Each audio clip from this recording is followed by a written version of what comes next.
그날을 준비하라 라는 제목으로 우리 오늘 말씀을 함께 나누도록 하겠습니다. 그날을 준비하라. 본문이 조금 길지만 우리 함께 말씀을 보도록 하겠습니다. 아시다시피 최근에 이제 또 저희가 단기 선교 일정이 결정되면서 그간 이제 기도해 왔던 단기 선교를 준비하게 되었습니다.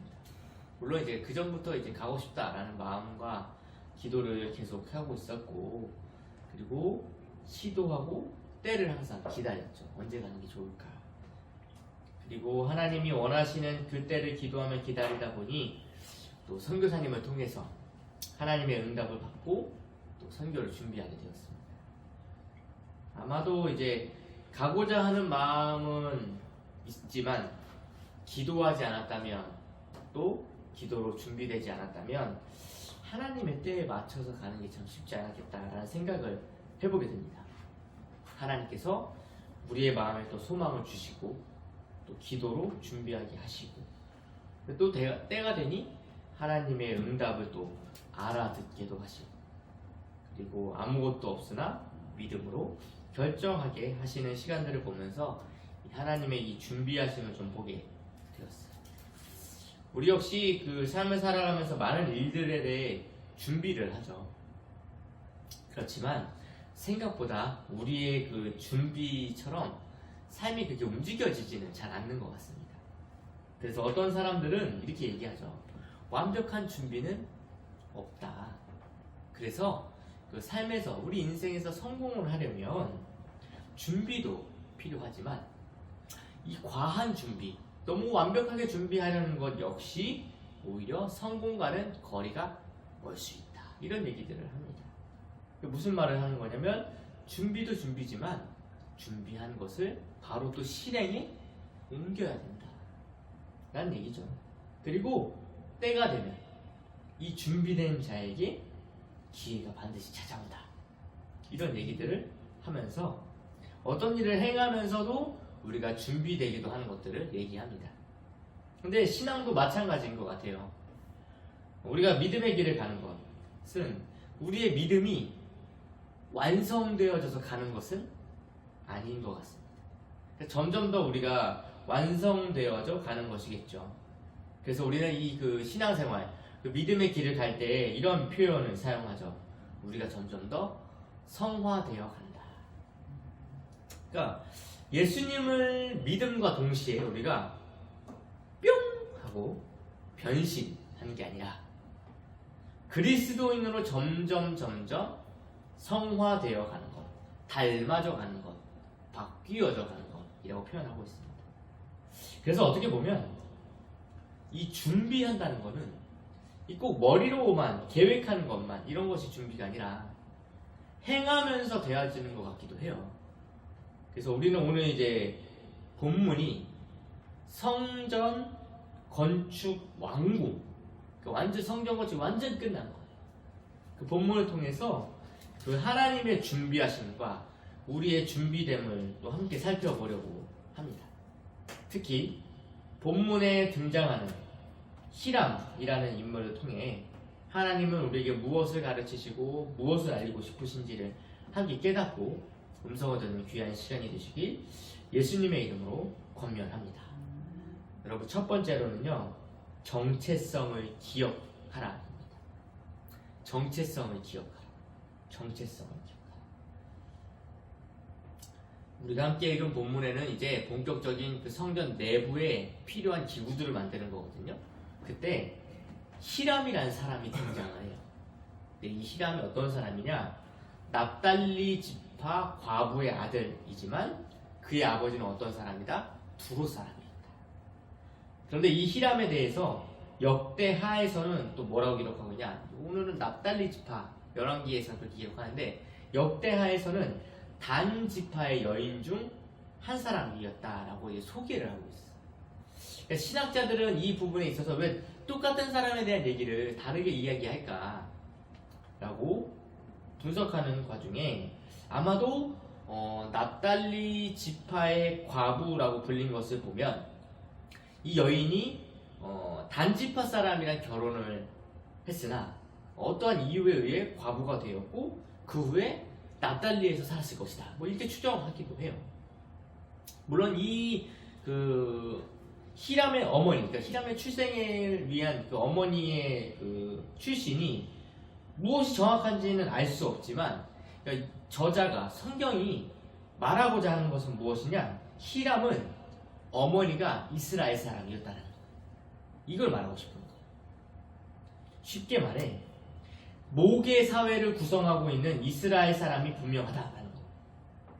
두로 사람이지만 비록 그의 아버지는 두로 사람이고 두로에서 살고 있었기 때문에 두로 왕 히람, 이름이 좀 동일해서 헷갈릴 수 있는데 두로 왕 히람에 의해 이 히람이 솔로몬의 성전을 완공하는 데 도움을 주는 사람으로 불려지거든요.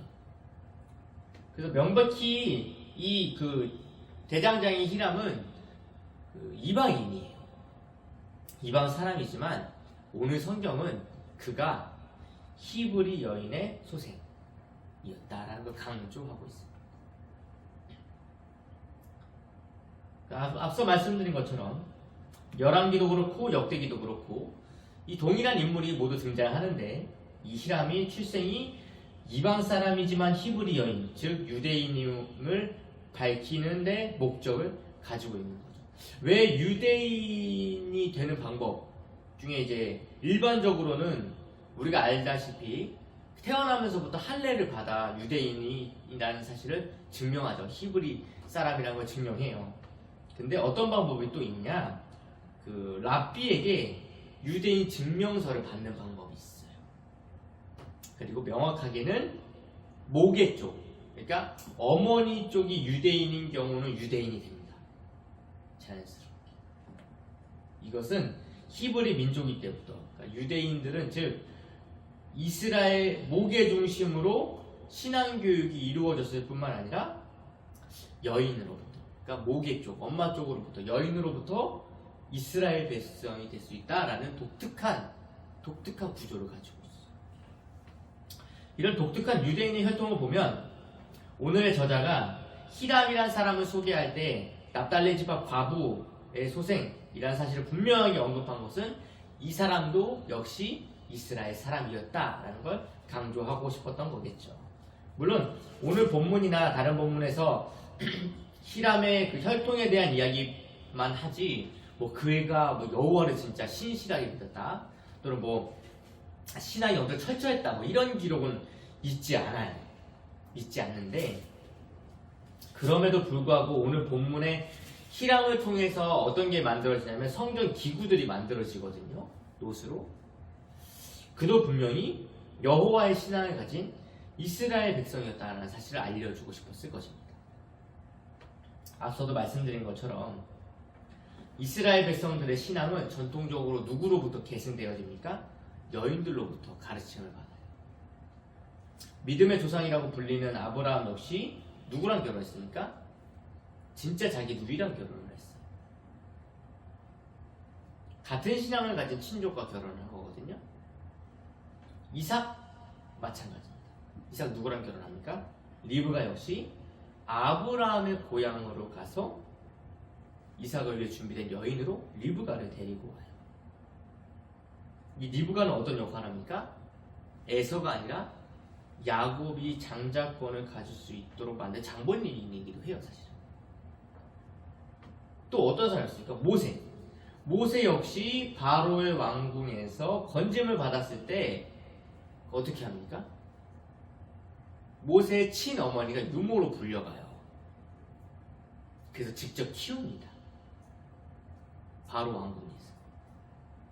물론 모세가 왕실의 모든 것을 배웠겠지만 유모로 간 진짜 어머니의 분명한 신앙교육이 있었기 때문에 모세는 자신이 성장하면서도 무슨 생각을 했어요? 내가 히브리 민족을 도와야 되겠다라고 분명히 생각했던 거거든요. 그냥 그가 그렇게 생각할 리가 없어요. 유모였던 진짜 엄마로부터 자람을 받으면서 신앙교육을 계속 받았기 때문에 그래서 그가 그렇게 생각한 거예요. 이 외에도 이스라엘이란 민족이 얼마나 그 모계 중심으로 신앙이 전수되고 있었고 그 역할이 얼마나 중요했는지 성경 곳곳은 알려주고 있어요. 이런 전통, 이런 역사적인 그 사건을 통해서만 봐도 오늘 소개된 납달리 지파 과부의 아들인 히람 역시도 말하지는 않았지만 분명히 여호와의 신앙을 가진 사람이었을 것입니다. 물론 그 히람의 현실은 두로라는 이방 나라에서 살고 있었겠지만 그는 분명 어머니로부터 하나님의 교육을 받은 사람이라는 걸 추측해 볼 수 있다는 것이죠. 그렇기 때문에 히람이라는 그 사람의 등장에 우리가 사실 많은 본문이 이 사람이 뭘 했는지를 기록하고 있거든요.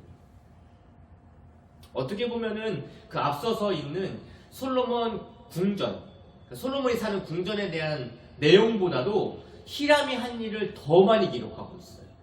더 많은 양, 거의 2배 가까이 되는 분량이거든요. 그만큼 하나님의 성전, 솔로몬 성전의 건축에 있어서 히람이 그 모든 기구들을 만들었다고 해도 과언이 아닐 정도로 매우 중요한 역할, 상당한 역할을 차지하고 있음을 본문을 통해 우리는 볼 수 있습니다. 물론 우리가 이 본문을 볼 때 이런 기구는 이런 의미를 가지고 있고 또 놋으로 만들었다는 것도 어떤 의미가 있고 그리고 또 성전 앞에 세운 놋기둥 또 어떤 의미가 있고 그 이름에는 또 어떤 의미가 있고 뭐 이런 것들을 우리가 하나하나 의미 부여해서 우리가 또 해석해 볼 수 있어요. 하지만 오늘 저자의 느낌, 저자의 관점을 통해서 보자면 이런 것에 하나하나의 의미를 부여한다기보다는 두로에 살고 있는 이 많은 것들을 두로에 살고 있던 납달리 지파 과부의 아들인 히람이 만들었다는 사실을 통해 저자는 그럼 무엇을 알리고 싶었을까? 히람은 그러니까 이런 거예요. 지금 이스라엘 백성들이 이 열왕기를 읽고 있는데 어떤 상황이 있다고 그랬죠? 나라가 없다고 그랬잖아요. 포로기에 있어요. 언제 돌아갈지 모르는 상황이에요. 그래서 이 말씀을 읽고 있는데 히람은 어떤 사람이에요? 마치 자기들과 같은 비슷한 처지에 있는 사람으로 보여지는 거죠. 자신의 어머니로부터 위대한 여호와의 이야기를 듣고 배웠겠죠. 히람도 어머니가 납달리 지파 과부였으니까. 근데 지금 히람이 겪고 있는 현실은 어떤 상황입니까? 그 위대한 나라, 위대한 하나님의 나라에 그 이스라엘이 최고의 전성기를 맞이하고 있어요. 솔로몬에 의해서. 그리고 가장 큰 영광을 누리고 있는 솔로몬 시대를 살아가고 있어요. 근데 그 솔로몬이 하나님의 성전을 짓고 있다는 사실을 마주하고 있지만 그는 지금 어디에 살고 있는 사람입니까? 이스라엘이 아닌 두로에 살고 있는. 그러니까 하나님을 알고 있고 하나님에 대해 들었어요. 우리 어머니로부터 하나님을 믿어야 된대요. 그런데 나는 지금 그런 이스라엘, 하나님을 믿는 이스라엘 나라가 아닌 이방 나라에 살고 있어요. 그렇지만 정말 하나님의 은혜로 성전을 건축하는 성전 기구를 만드는 일에 동참하게 되었다. 그러니까 이 이야기를 듣고 있는 지금 포로기에 있는 이스라엘 백성들은 어떤 느낌을 받겠어요? 동질감을 느낄 수 있겠죠. 아, 히람처럼 분명히 이방 땅에 살았지만 그가 하나님의 성전 건축하는데 쓰임받았어. 그러면 우리도 반드시 돌아갈 때가 올 것이야. 우리도 돌아가서 하나님의 성전을 지을 때 반드시 올 거야 라는 마음을 가질 수 있겠죠. 그래서 여호와의 신앙을 잃지 않고 우리에게 성전 건축할 기회가 주어졌을 때 내가 반드시 돌아가야겠다 라고 읽고 있는 첫 번째 독자들, 포로된 이스라엘 백성들은 암암리에 동질감을 느꼈을 뿐만 아니라 저자 역시 그런 의도를 가지고 있지 않았을까 생각해보게 되는 겁니다. 그렇지 않고서는 여러분 그 이방 사람이 감히 하나님의 성전의 기구들, 그것도 제사를 위해 쓰이는 물품들을 만드는 일에 동참할 수 있는가? 사실 의문이죠. 왜냐하면 이스라엘 백성들은 어떤 사람들이에요? 이방 사람을 개보다도 못한 취급을 하는 게 이스라엘 사람들이잖아요. 그렇죠? 근데 그런 사람들을 데려다가 하나님의 성전의 기구를 만드는 일에 쓴다? 받아들일 수가 없죠. 그런데 히람의 출생을 기록한 이유, 그가 분명히 하나님의 사람이고 여호와의 신앙을 가진 사람이고 혈통적으로도 손색이 없는 우리와 동일한 유대인이다라는 것을 기록하면서 포로기에 있는 이스라엘 백성들에게 위대한 솔로몬 성전에 동참한 히람 이야기를 해줄 때 지금 소망을 잃어버린 그들에게 마음을 불태우기 충분했을 것이다 라고 보는 겁니다. 성도 여러분, 우리는 포로기에 있는 이스라엘 백성들처럼 어쩌면 우리도 다시 오실 예수님을 기다리며 살고 있는지도 모르겠어요.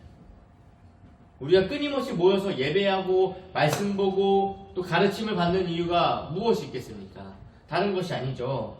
우리의 정체성이 무엇인지 계속해서 잊지 않고 확인하고 점검하고 주지시켜주기 위함 아닙니까? 근데 우리가 왜 우리의 정체성을 계속해서 지금 예배 드릴 때마다 상기해야 돼요? 그날이 왔을 때 부끄러움 없이 하나님 앞에 설 수 있기 때문이에요. 이 정체성을 잃어버리면 정작 그날이 왔을 때 선택할 수가 없는 거예요. 오히려 이스라엘 백성들이 포로기에 있을 때 돌아갈 기회가 있었거든요. 그런데도 생각보다 상당수의 사람들이 그 이방 나라에 안주하면서 남아있는 이스라엘 백성들이 있었다는 거예요. 그래서 어떻게 해요? 지도자들이 우리 돌아가서 성전 건축해야 된다라고 으쌰 해가지고 데려고 가잖아요.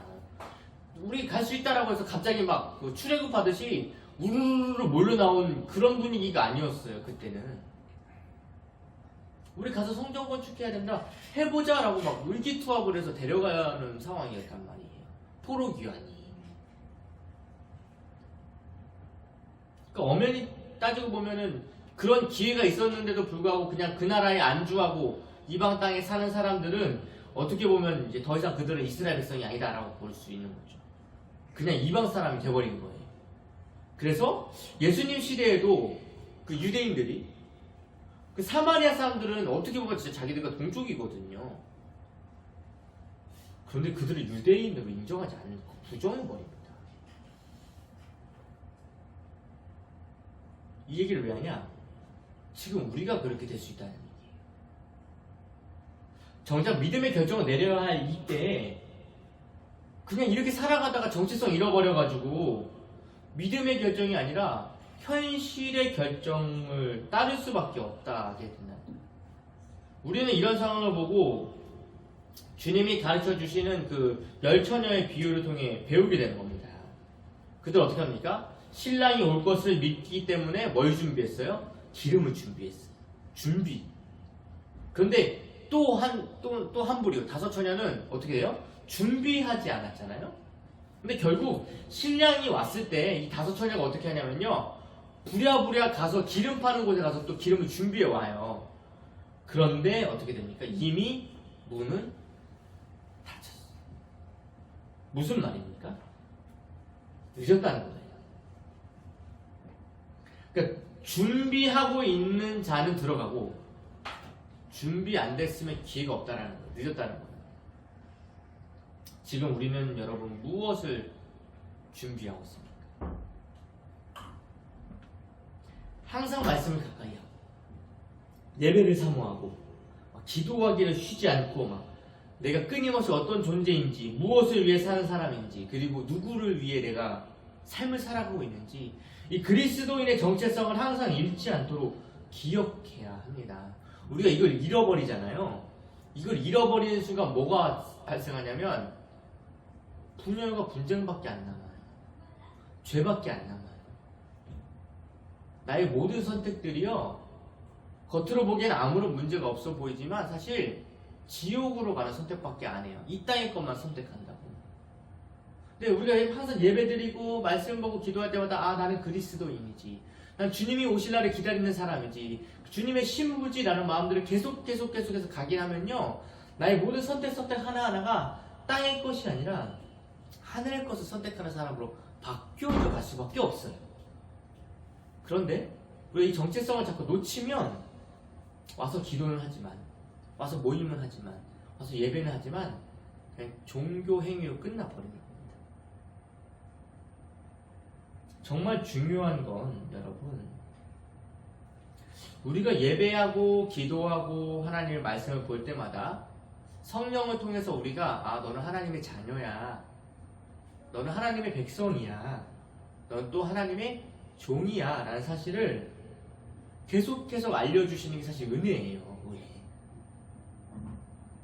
그러니까 이를 종합적으로 보면 성경은 뭐라고 얘기하고 있냐? 우리는 하나님의 권속이다. 다른 말로 하면 하나님의 성도이다 라고 부르는 거예요. 그러니까 그리스도인님을 깨닫게 해주시는 게 사실은 우리는 은혜예요. 은혜. 내가 예배 시간에 왔을 때 뭐 다른 응답 받다, 좋죠. 다 좋아요. 근데 그 모든 응답들이나 뭐 기적과 이사들 또는 뭐 환상이나 여러 가지 그 하나님의 역사들이 어디로 가야 되냐? 나는 그리스도인이구나. 여기로 가야 되는 거야. 나는 이 땅의 것을 추구하며 살 사람이 아니구나. 라는 거야. 그래서 우리는 어떻게 살아가야 된다고요? 내가 그리스도인이라는 사실을 예배를 통해 기도를 통해 말씀을 통해 깨닫게 해주시는 은혜가 있으면 우리는 함부로 살지 않고요. 함부로 말하지도 않고요. 분명한 기준, 그 성경의 기준을 가지고 성령의 법에 따라 살아가게 되어 있습니다. 그래서 이 정체성이 중요하다는 거예요. 이 정체성을 잃지 않고 오늘 소개된 히람, 납달리 지파 여인의 과부의 소생, 그러니까 그 사람은 이스라엘 사람이다 라는 이 출생처럼 하나님의 성전에 쓰임받는 충성된 그런 그리스도인이 되시길 예수님의 이름으로 권면합니다.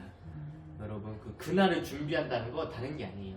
내가 어떤 사람인지를 계속 정체성을 각인시키는 겁니다. 두 번째, 그날을 준비하는데 어떻게 준비하냐면요, 항상 최선을 다하라입니다.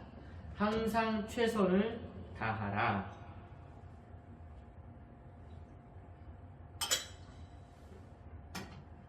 히람은 비록 과부의 아들이지만 두로 사람이었던 아버지에 의해서 놋쇠를 다루는 사람이 되었어요.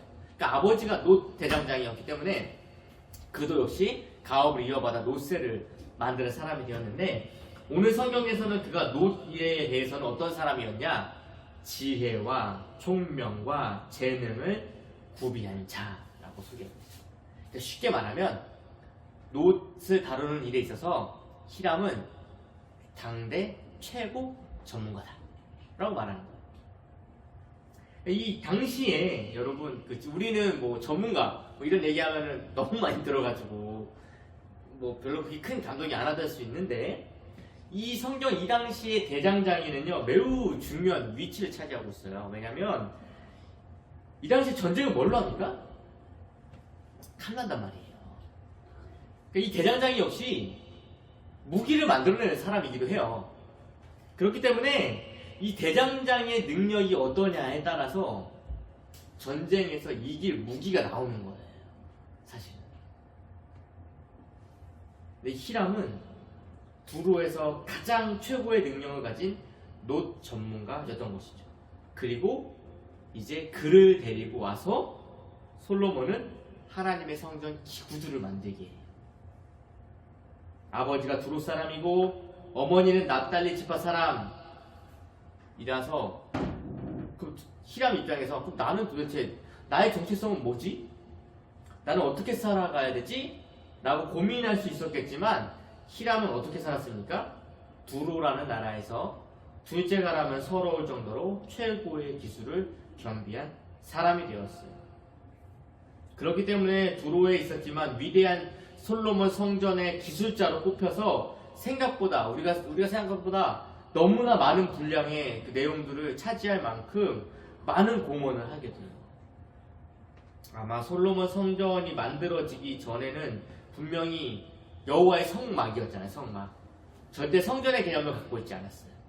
그렇죠? 이게 무슨 말이냐면 여러분요, 그 히람이 만약에 나는 히브리 사람이니까 그래도 내가 이 기술을 잘 배워가지고 성전의 기구들을 만드는 내가 일을 해야겠다라고 생각하지 않았다는 거예요.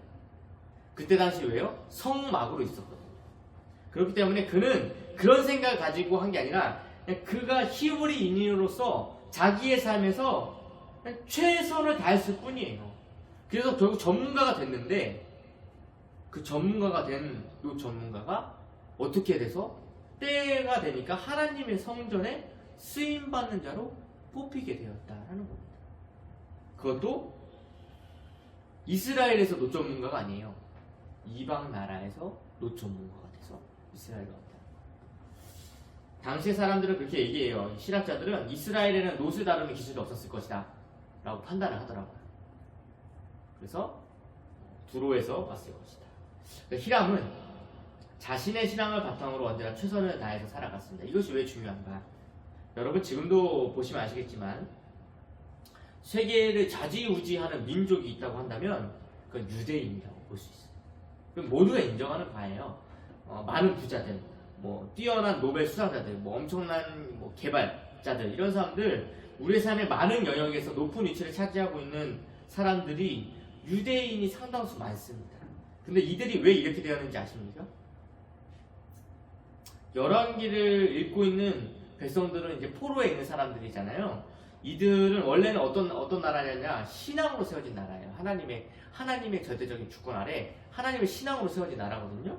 근데 그런 나라가 하나님을 섬기지 못하면 어떻게 돼요? 나라의 존재 의미가 없어지죠. 그러니까 이스라엘은 유대교예요, 원래는.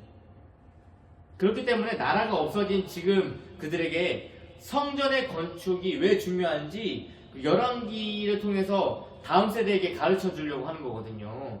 근데 정작 성전 건축하려면 뭐가 필요합니까? 힘이 필요해요. 포로기인 자들에게는 할 수 있는 방법이 없어요. 근데 그때 당시, 이 성경 당시의 힘은 뭡니까? 권력이라고도 할 수 있고, 또 다른 말로 기술이 힘이 됩니다. 그렇기 때문에 유대인들은 시대를 지나오면서 자신들의 신앙을 지키기 위해서 기술을 발전시키기도 하고 높은 위치에 올라가려고도 힘쓰기도 하고, 그리고 이제 자본주의 살아가는 이 시대 속에서 자본을 갖기 위해 애쓰는 거예요. 뭐 때문에? 그들의 신앙을 지키기 위해. 그들이 단순히 부자가 되기 위해서 그렇게 사는 게 아닙니다. 유대인들의 삶 깊은 곳에는 여호와를 섬기는 신앙을 지키기 위해, 그러니까 유대교를 위해서 그렇게 사는 거예요. 그 사람들은 힘을 기르는 거예요. 그렇다면 오늘 나온 히람은 당시에 가장 중요한 기술을 가진 사람이죠. 결국 이방 사람이지만 하나님의 일을 위해 쓰임받는 사람이 돼버려요. 이 이야기를 듣고 있는 이 포로기에 있는 사람들, 1차 이스라엘 백성들은 무슨 생각을 하게 되었어요? 우리도 돌아가서 성전을 짓게 된다면 준비를 해야겠다라는 생각을 하게 되겠죠. 히람처럼 전문적인 기술을 가져야겠다라고 생각하는 사람이 있을 수도 있고, 또 한 사람은 중요한 위치나 권력이 필요하다라고 느낄 수 있을 겁니다. 제가 왜 이렇게 연결을 짓냐면, 여러분, 느헤미야가 생각났기 때문에 그래요. 느헤미야 어떤 사람이에요? 3차 포로기에는 주관한 사람 중에 한 사람이거든요. 근데 이 사람이 어떤 역할을 합니까? 수관원장이었어요. 수관원장이 어떤 사람이냐면 왕 바로 옆에 있는 최측근의 사람이에요. 근데 이 사람이 어떻게 쓰임 받아요? 자기 백성에 대한 이야기를 듣고 수심을 가득했단 말이에요. 친한 왕이 너 왜 그러니? 라고 물어보니 이러이러를 합니다. 오 그래? 가서 성전 지어. 다 도와줄게. 이렇게 돼요. 우리 생각엔 여러분 진짜 성전에 대한 생각, 하나님을 위해 살아야 된다 그러면 이방 왕의 시중을 드는 술관원으로 있으면 안 되죠. 우리 생각엔 그렇게 생각해요. 그런데 유대인들은 그렇게 생각하지 않았다는 겁니다. 지금 자신에게 주어진 삶에서 가장 높은 곳, 할 수 있는 최선을 다하는 것이 그들의 신앙의 자세였어요. 이것을 통해 하나님이 어떠한 일을 하실지 몰랐기 때문에 그렇습니다. 이것이 하나님을 떠나게 하고 율법을 어기는 것이 아니라면 그들은 언제나 자신의 자리에서 항상 최고의 자리에 올라가려고 노력하는 사람들이 되었어요. 그 목적이 무엇이냐면 뭐 때문이라고요? 그들의 신앙을 지키기 위해서 그들은 언제나 최선을 다해서 살았다는 겁니다. 어쩌면 지금 열왕기를 읽고 있는 포로 이스라엘 백성들의 삶은 언제 돌아갈지도 모르고 이제 성전도 잃어버렸기 때문에 삶의 목적과 의미를 잃어버렸을 수도 있어요. 그런데 이 히람에 대한 이야기를 들으면서 이방 나라에 있으면서도 신앙을 잃지 않고 최선을 다해 대단한 기술을 가진 결과 하나님의 성전에 쓰임받는 역사를 만들었잖아요. 즉 히람의 스토리를 통해서 이스라엘 백성들은 돌아갈 그날을 준비하는 동력을 얻는 거예요. 누가 알았겠습니까?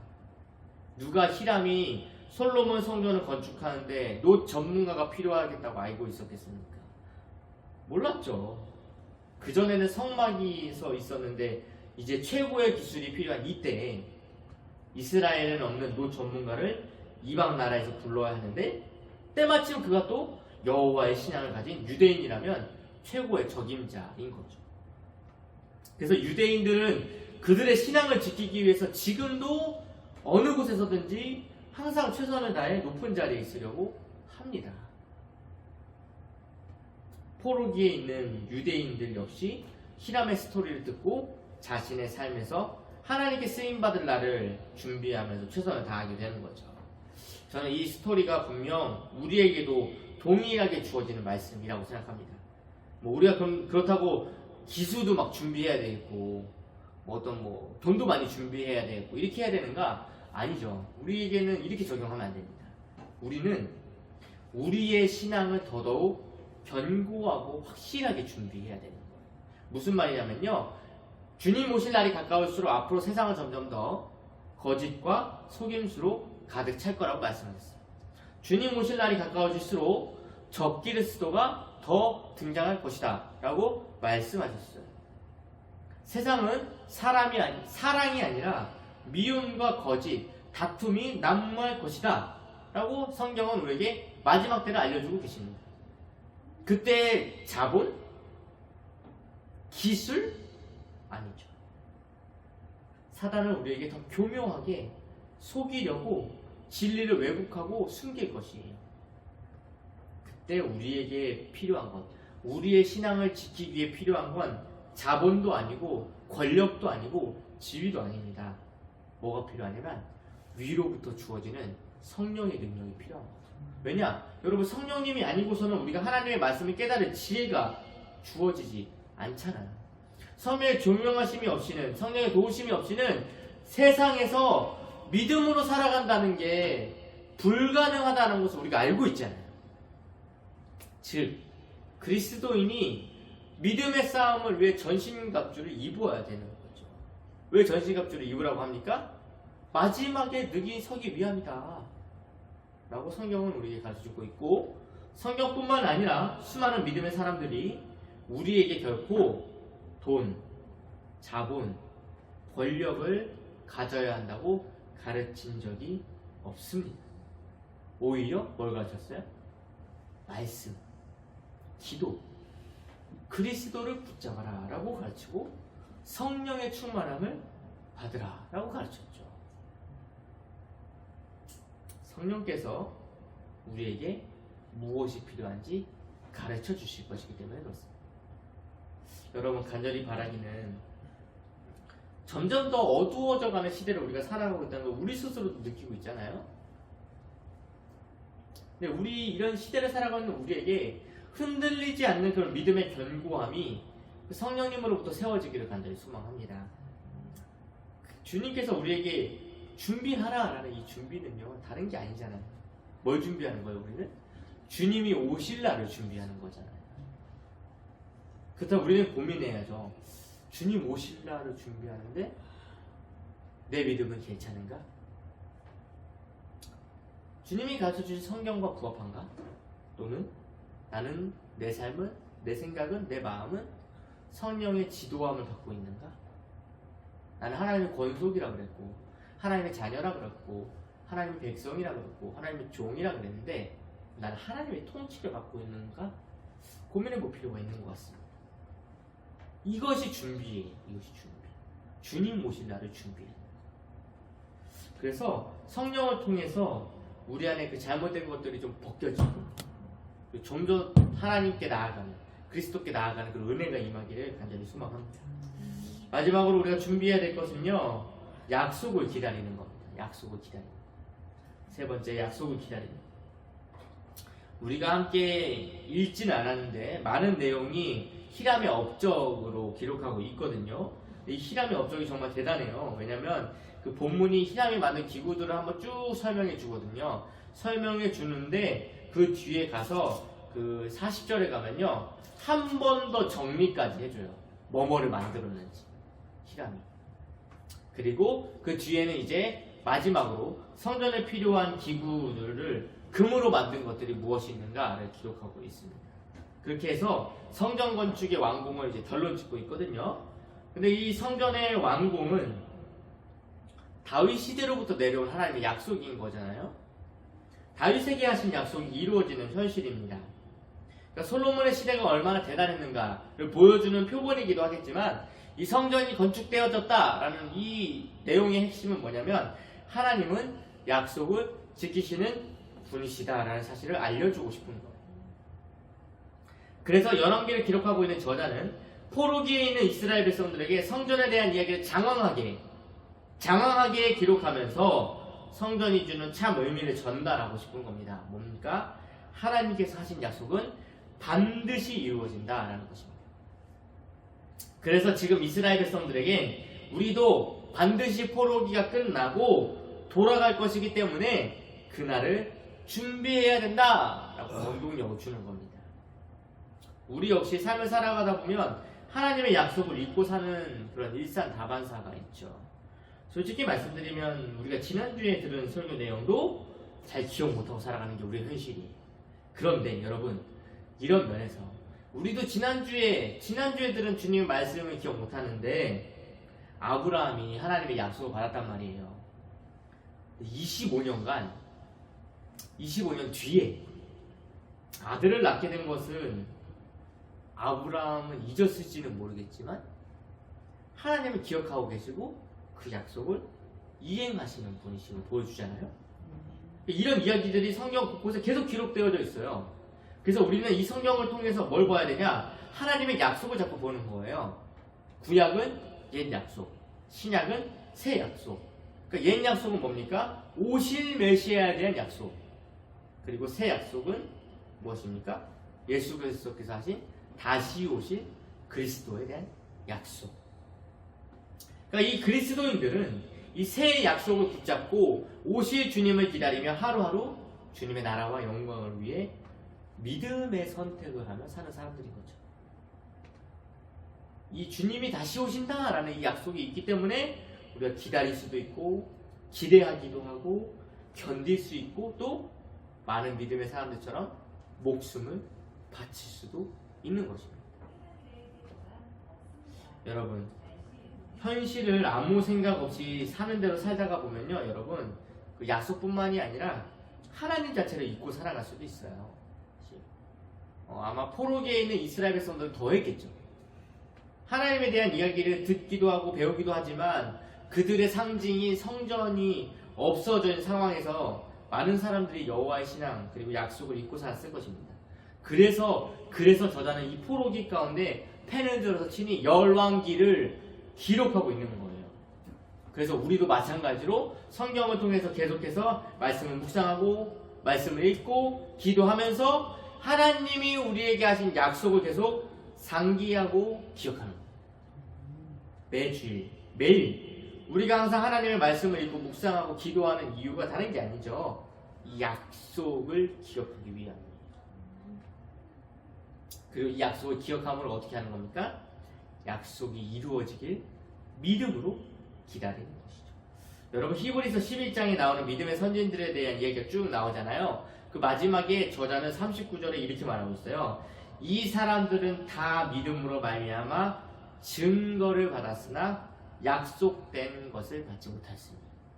그리고 40절에 이는 하나님이 우리를 위하여 더 좋은 것을 예비하였은즉 우리가 아니면 그들로 온전함을 이루지 못하게 하려 하심이다 라고 기록하고 있습니다. 무슨 말이냐면요, 믿음의 조상들이 믿음의 선택을 했지만 그들은 증거는 받았을지 몰라도 약속된 것을 받지 못했다. 무슨 말이에요? 그리스도, 하나님께서 약속하신 예수 그리스도를 보지 못했고 주님의 오심을 신약의 성도들을 통해 구약의 많은 믿음의 선진들이 온전하게 믿음으로 끝까지 지켜왔다라는 증거가 되게 하신 거예요. 그러니까 어쩌면 지금 우리도 구약의 포로기에 있는 사람 이스라엘 백성들만큼이나 어쩌면 더 심각한 그 신앙의 포로기를 살아가고 있는지도 몰라요. 왜냐면요, 사람들이 점점 더 영혼의 문제나 그 영원한 세계에 대한 관심이 없어지고 있어요. 그 옛날에 그 사춘기라고 하는 그 시기를 겪는 사람들을 보면 고민을 하잖아요. 나는 왜 살지? 나 왜 태어났지? 이런 고민들을 한단 말이죠. 근데 지금은 그런 고민 자체를 안 해요. 겨를이 없어요. 할 게 너무 많아가지고. 근데 우리는 이런 사람들에게 복음을 전해야 되는 시기를 살아가고 있습니다.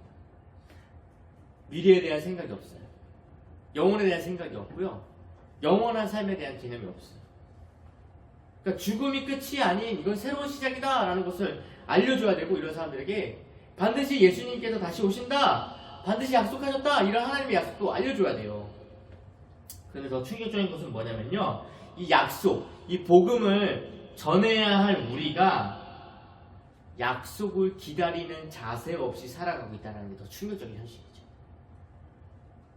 우리는 오늘 이 성전 완공을 위해서 쓰임받은 히람을 조금 뜯어보면서 다시 한번 상기해야 될 것 같아요. 우리는 무엇을 기다리며 살고 있는지, 그리고 삶의 어떤 자세로 우리가 취해야 되는지, 이것이 그날을 준비하는 자세인지, 우리가 좀 돌아보기를 소망합니다. 말씀을 정리하겠습니다. 열왕기를 읽고 있는 1차 독자 이스라엘 백성들은 항상 고민했을 거예요. 우리의 정체성이 도대체 무엇인가? 그리고 우리의 삶에 어떤 의미가 있는가? 그리고 우리가 믿는 그럼 여호와 도대체 살아나 있는 건가? 어디 있는 건가? 라는 고민을 하겠죠.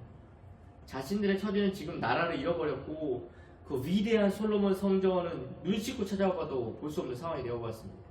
마치 하나님이 없어진 상황, 또는 하나님이 다른 이방 나라 신에게 진 것처럼 보이는 상황.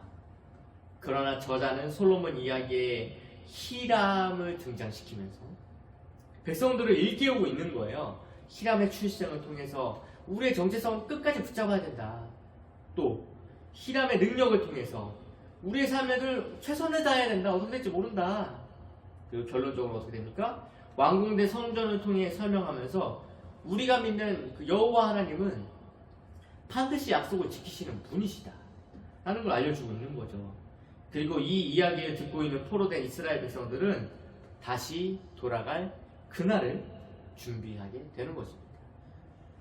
하나님께서 포로기가 끝나고 돌아갈 것을 약속했기 때문에 돌아가서 성전을 재건할 그날을 위해서 자꾸 정체성을 상기하고 삶의 자리에서 최선을 다해서 준비하고 성전 재건에 쓰임받은 날을 기대하고 기다렸을 것입니다.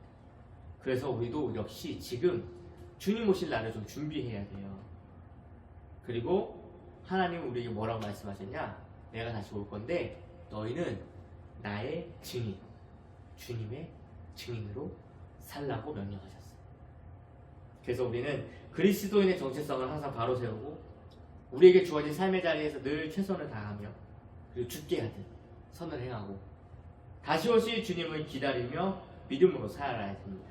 근데 이 일을 우리가 하고 싶다고 되는 게 아니죠. 그래서 우리가 기도하는 거 아니겠습니까? 성령님 도와주십시오.